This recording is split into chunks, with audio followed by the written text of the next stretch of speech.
il y a encore un peu plus de 40 ans, il n'était pas rare à Montréal, alors métropole du Dominion du Canada, de s'entendre répondre dans les grands magasins du centre-ville aux mains des descendants de riches colons anglais ou écossais, Speak White.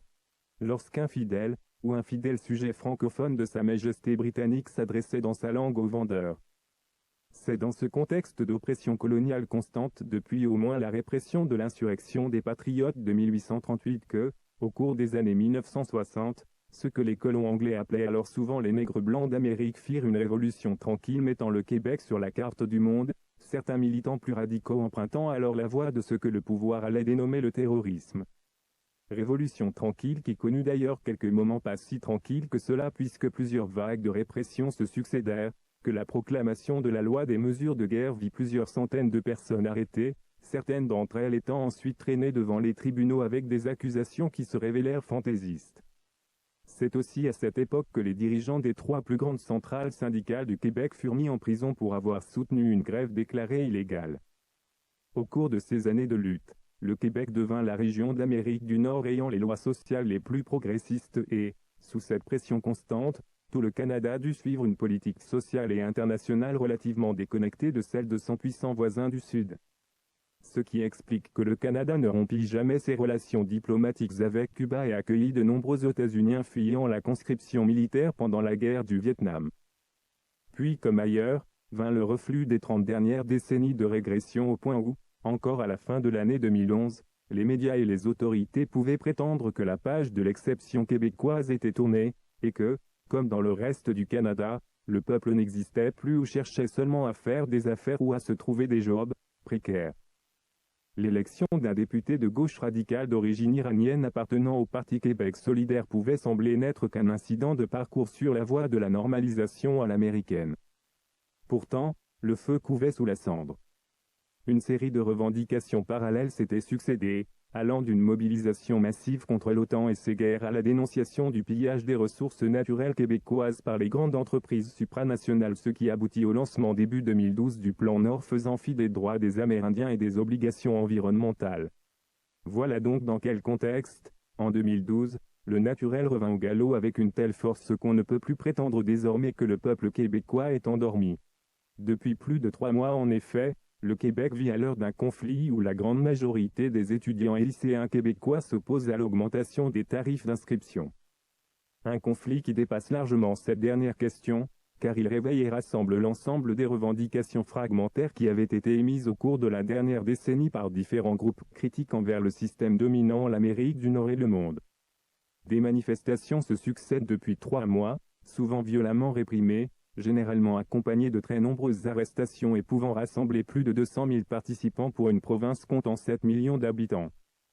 Elles ont déstabilisé son gouvernement libéral, entraînant la démission de la ministre de l'Éducation, Lyne Beauchamp, et poussant en fin de compte le chef de son gouvernement, Jean Charest, à faire adopter le 17 mai une loi spéciale rendant, entre autres, illégale l'organisation de piquets de grève et les tentatives faites par les manifestants de se protéger des informateurs de la police en portant des cagoules. Alors que l'on sait au Canada, qu'il est arrivé que la police utilise des agents provocateurs.